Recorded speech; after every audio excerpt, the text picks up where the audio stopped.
After his wife passed away from a fever, Samuel buried himself in farm work, trying to fill the emptiness in his heart with lonely planting seasons. But the more he tried, the more he realized some voids are never meant to be filled.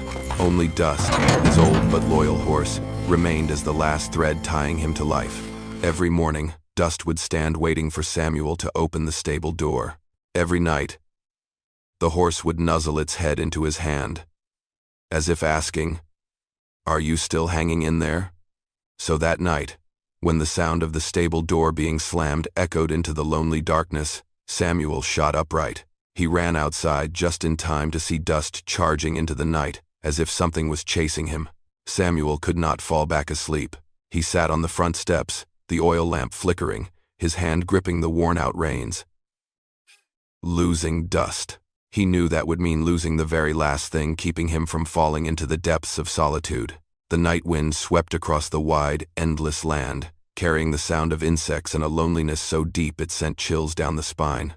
Samuel whispered softly, as if speaking to the only friend he had left, "Come back, boy. Don't leave me too." He had no idea that Dust's return the next morning would bring with it a twist of fate that would change his life forever.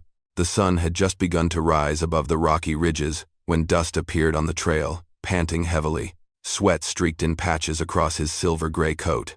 Samuel saw him from afar, and his heart skipped a beat as if he had just been pulled back from the edge. He ran forward, but his steps froze after just a few seconds. There was someone on the horse, a young Apache woman, tall and broad-shouldered, her arms solid like they had been carved from the red earth of the south. Her skin was sun-darkened, her bare feet bleeding. Her animal skin dress was torn, bruises blooming across her neck, shoulders, and hips.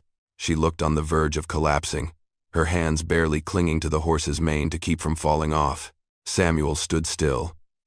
The early wind swept past him, carrying the dry heat of the desert and a wave of unease straight into his gut.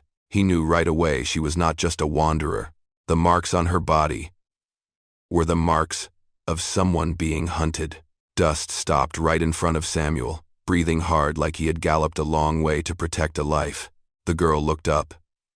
Her eyes were dark and deep, sharp like mountain stone. But inside, there was a poorly hidden panic. "Please," she whispered, her voice raw, like it had scraped against gravel. Samuel stepped forward, his hand gently touching her solid arm. Her skin was burning with exhaustion, with fear, with the desperation of escape. She was heavier than he had expected, not just from muscle, but from the weight of things that could not be named. He helped her down. She swayed, nearly collapsing into his shoulder. The smell of Apache herbs, sweat, the scent of someone who had run all night for her life, all of it wrapped around him, tightening his throat. He did not ask who she was, did not ask what had happened. He only said one short sentence, low and steady like the ground beneath his feet. "You can stay for now."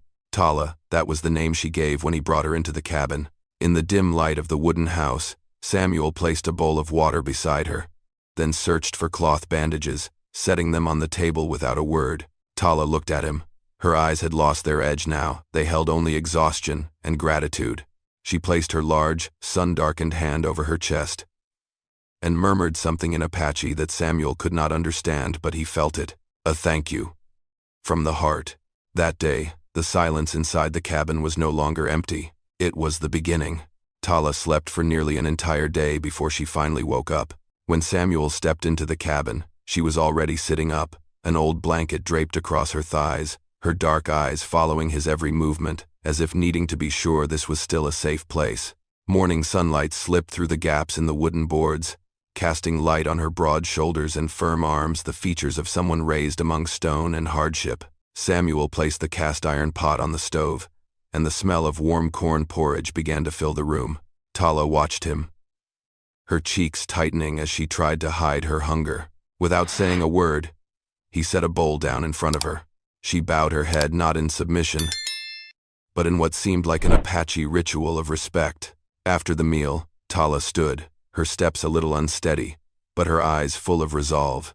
She walked outside, picked up the bucket beside the well, and began drawing water with movements that were slow but strong.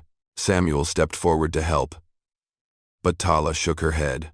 I.ca and do it, she said in broken English.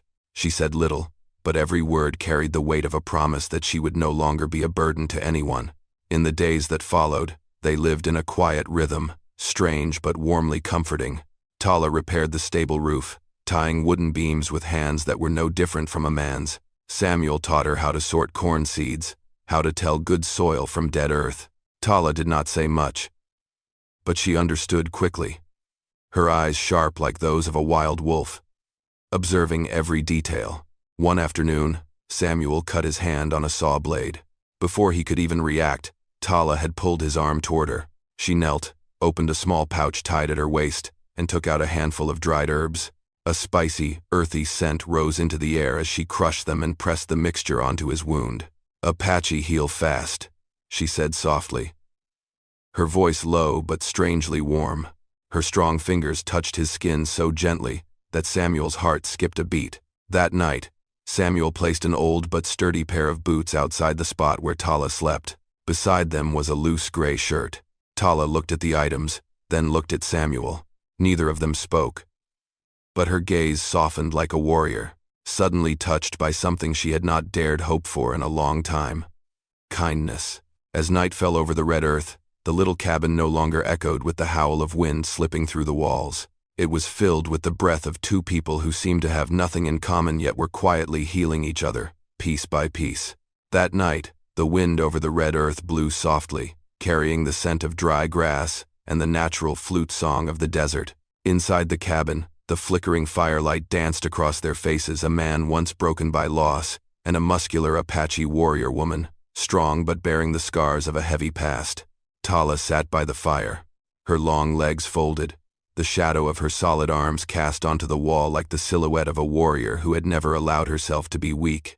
Samuel sat across from her, slowly turning a cup of cold coffee in his hands, searching for words but not knowing where to begin. It was Tala who broke the silence. "Samuel." She said his name, her voice low and rough, like it had traveled over stones. He looked up.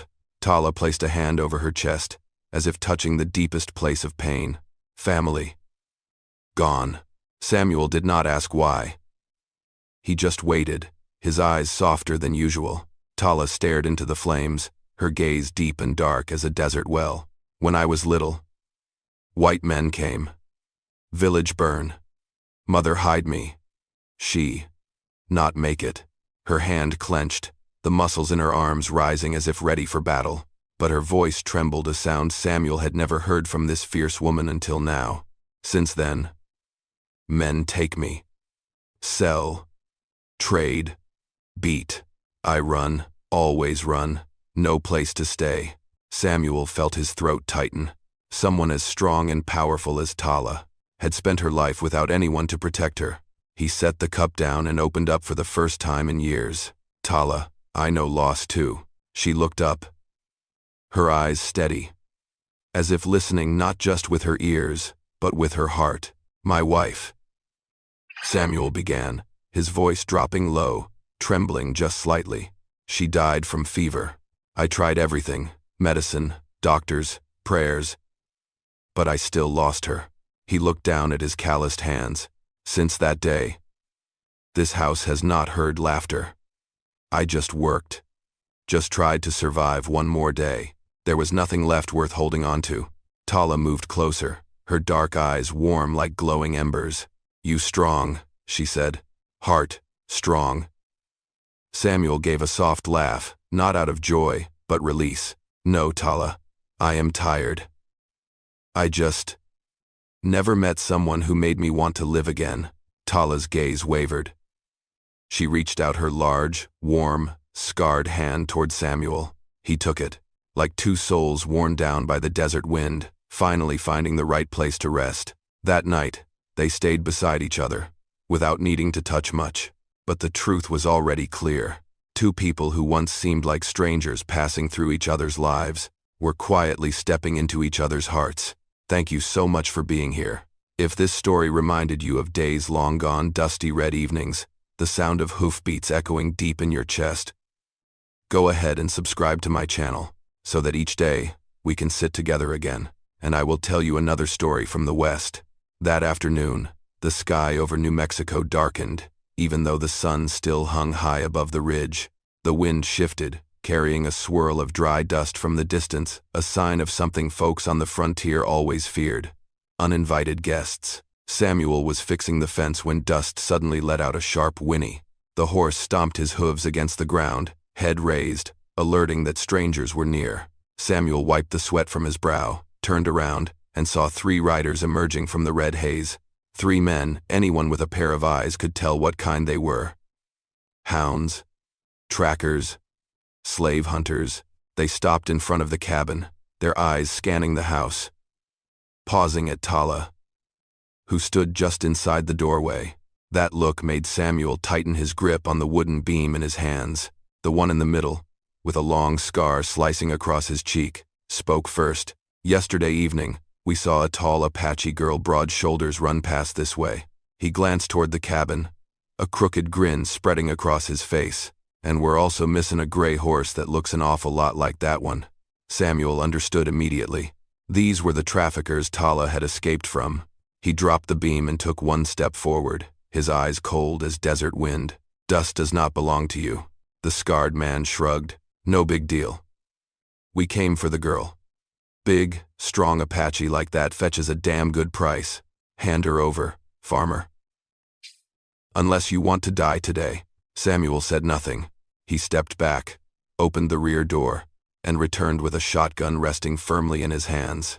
The sharp click of the chamber echoed across the small yard.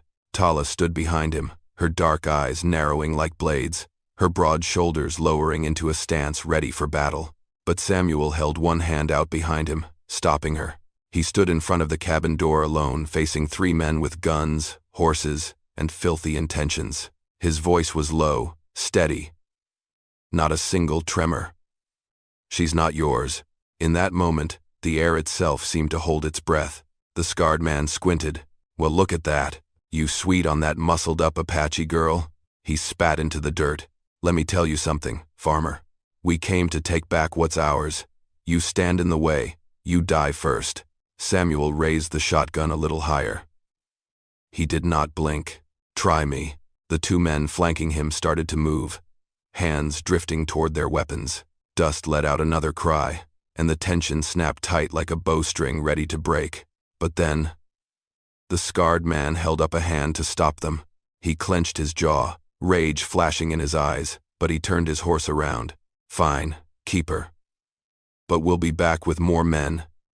And less patience." The 3 horses turned. Red dust rose behind them as they rode off, leaving Samuel standing in the doorway like a living wall. Tala stepped beside him, her broad shoulders steady, though a faint tremble ran through her body. She looked at him without blinking, her voice rough but filled with feeling. "Samuel, they come back," he answered softly, but his words were sharp as steel. "I know, and I'll be ready."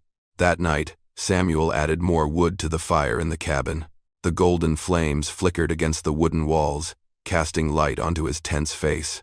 The traffickers would return, there was no question about that, but Samuel had never felt fear like this before. Not for himself, but for Tala. She sat by the window, the firelight catching the broad lines of her shoulders and her powerful arms like they had been carved from stone. She did not bow her head. She did not tremble. But there was something in her eyes, something fragile that only Samuel could see. He walked over and gently placed a hand on her solid arm. "Tala, you do not have to be afraid.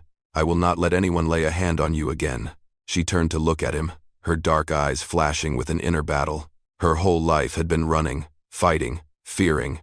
But now, someone stood before her, willing to face danger, to protect her like something truly worth protecting.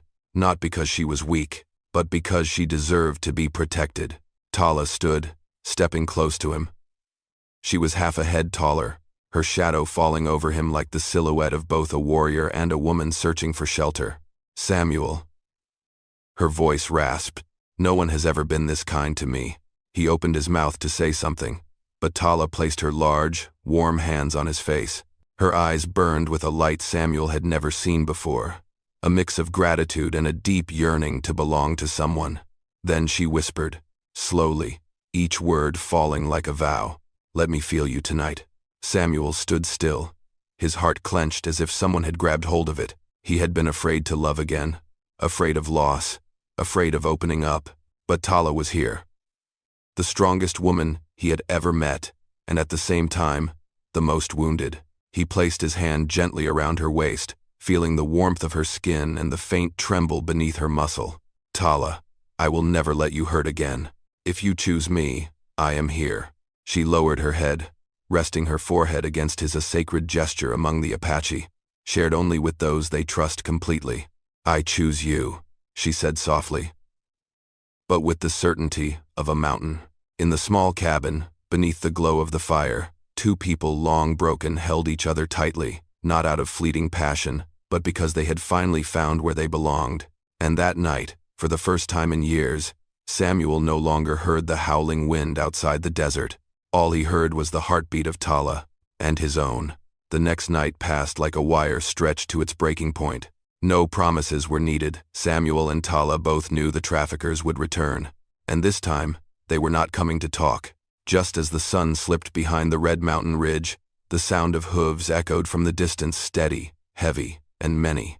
Dust stomped hard inside the stable, a warning clear as day. Samuel blew out the oil lamp. The firelight inside the cabin became the last glow before thick darkness swallowed everything. Tala stood by the door, her tall frame solid like a wall. In her hands was a longbow she had crafted from seasoned wood, the string twisted from old rope she had found in the shed. Crude as it was, in Tala's grip, it became something fearsome enough to make any man hesitate. Samuel checked his shotgun, loading every chamber. Tala, if things go bad, run behind the mountain. Do not come back. She turned sharply toward him, the firelight catching the sharp lines of her jaw. No, just one word, but heavier than 1,000. I fight with you. He did not argue. The yard in front of the cabin lit up with torchlight. They had come at least 8 of them, 3 times more than the night before. The scar-faced man stood in the center, his voice slow and greasy, like he was enjoying the moment. Told you, farmer, we would be back. Hand over that big Apache woman. No one's coming to save you tonight. Samuel stepped out the door, shotgun raised, the metal clicking cold into the night. Come and try. Tala stood half a step behind him, bow fully drawn, her muscled arms flexed beneath the moonlight. 2 figures, one tall and mighty, one strong and steady, faced down a pack of slavers. The scarred man gave the signal. 2 men charged first. Samuel pulled the trigger. The shotgun roared through the desert air. One dropped instantly, the other dove behind a water trough. At the same time, Tala's arrow flashed like lightning, piercing another man's shoulder and sending him screaming off his horse. They scattered, surrounding the cabin. Bullets flew. Voices howled. Dirt and stone exploded with every galloping step. Tala pulled Samuel behind the wooden wall. Her breath was fast, but her eyes were razor sharp. They want me alive. Not dead. Samuel clenched his jaw. They are not touching you. But then, a new sound rang out. Something neither of them expected. A metal whistle. More horses, galloping fast. More than the group surrounding the cabin, and shouting familiar voices. The sharp command of Border Patrol. Tala's eyes widened.